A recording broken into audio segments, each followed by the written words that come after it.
So good morning students. So just अभी हमने हमारा क्या किया था, चैप्टर हमारा एक्सप्लेनेशन कंप्लीट हो गया। तो आप सभी क्या करेंगे, इसको वन मोर टाइम रीड करेंगे।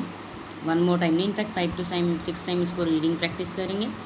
एंड देन यू विल, जब भी आपकी लाइव क्लास होगी मैं किसी भी बच्चे से रीडिंग करवा सकती हूँ, ठीक है। और after reading practice try to understand the explanation of the story, okay. So now let's continue with our new words. First word is amaze. Amaze का मतलब होता है वेरी मच सरप्राइज, बहुत ज़्यादा हैरान होना। सरप्राइज़ का मतलब आप लोगों को पता ही है क्या होता है। सरप्राइज़ का मतलब हैरान होना, राइट। सो अमेज का मतलब होता है बहुत ज़्यादा हैरान रह जाना। दैट मीन्स इतना हैरान कि वो हम सोच ही ना पाए कि हमें करना क्या है। दैट शॉक बोले ना, एक तरीके से शॉक्ड बोल सकते हैं आप, ठीक है। बहुत चक्का होना। He was amaze to see the view of the garden. उसे गार्डन का दृश्य देख के वो बहुत ज़्यादा क्या रह गया, हैरान रह गया, ठीक है। जो भी मैं न्यू वर्ड्स आपको करवा रही हूँ आज, अब इन सबको कॉपी में राइट करेंगे इनके मीनिंग के साथ, और इनके सेंटेंसेस आप खुद से लिखेंगे अपनी तरफ से। मेरे सेंटेंसेस को यूज़ नहीं करेंगे। You will not use my sentences, okay. You have to use make one sentences on your own. Shore, shore का मीनिंग होता है land on the edge of a river और सी। तो रिवर के किनारे की जो जगह होती है उसे हम बोलते हैं क्या, शोर। दैट मीन्स नदी के किनारे के साइड के जो प्लेस होता है, ठीक है। ही वेंट टू द सी शोर टू एन्जॉय द हॉलीडेज़, ठीक है। वो हॉलीडेज़ को एंजॉय करने के लिए किसके पास गया, सी, समुद्र के किनारे पे गया, ठीक है।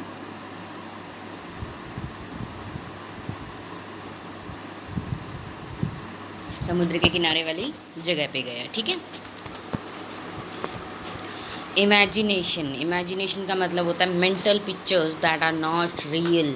ऐसी हमारे दिमाग की ऐसी स्थिति, ऐसी पिक्चर्स, ऐसी इमेजेस जो हम अपने माइंड में बना लेते हैं लेकिन वो एक्चुअल में होती नहीं है। हम सोचते हैं कि रियल में है बट होती नहीं है वो, ठीक है। हमारी कल्पना, हमारी थिंकिंग, ठीक है, false thinking. This was just his imagination. ये सिर्फ उसकी क्या थी, imagination. That he came first in the class, कि वो कल क्लास में फर्स्ट आया है, या that he had failed in the examination, वो एग्ज़ाम में फेल हो गया। ये सब उस क्या था, उसकी इमेजिनेशन थी, ठीक है। Next is frightened. फ्राइटेंड का मतलब होता है डरा हुआ होना, ठीक है। Afraid of something, a person who is afraid of something. किसी को, इंसान को किसी चीज़ से जब डर लगता है तो that the person is called that he is very frightened, वो डरा हुआ है, ठीक है। He was frightened of the animals living near by his home. तो वो डरा हुआ है, किससे बहुत डरता है, अब उसके घर के पास में जो एनिमल्स रहते हैं ना उनसे बहुत ज़्यादा डरता है, ठीक है। I am frightened of creepy crawlies, मुझे क्रीपी क्रॉलीज से बहुत डर लगता है, ठीक है। कासिल, कासिल का मतलब होता है a large house like a palace. एक बड़ा सा घर, किसके जैसा, महल के जैसा, पैलेस के जैसा, ठीक है। उसे हम क्या बोलते हैं, कासिल। कासिल को हम डायरेक्ट पैलेस भी बोलते हैं। देखिए कासिल का ना टी जो होता है वो साइलेंट होता है, हम इसे कास्टल नहीं बोलते, हम इसे कासिल बोलते हैं, ठीक है।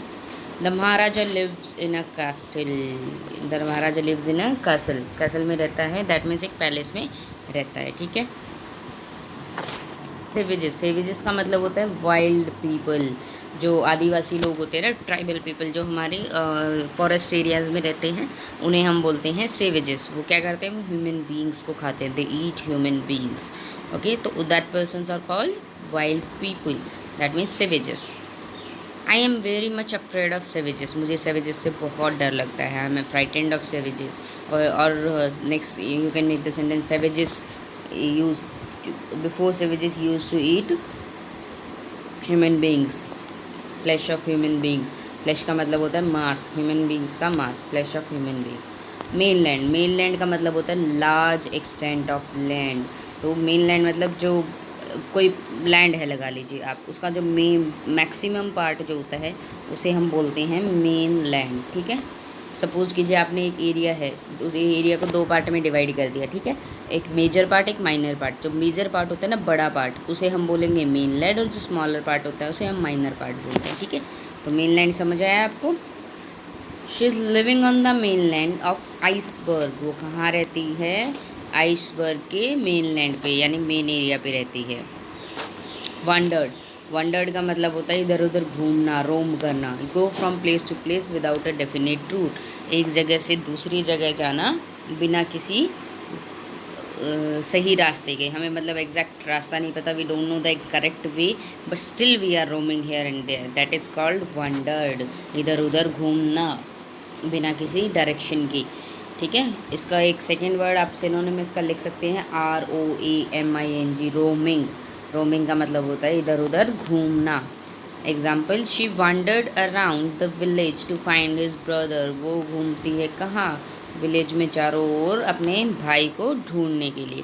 ठीक है, आप सेंटेंसेस दूसरे बनाएंगे, मेरे सेंटेंसेस यूज़ नहीं करेंगे, मैंने पहले भी बोला है।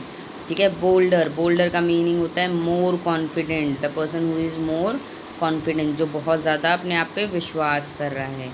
She is getting boulder day by day, वो दिन भर दिन क्या होती जा रही है, बोल्ड होती जा रही है, यानी मोर कॉन्फिडेंट होती जा रही है।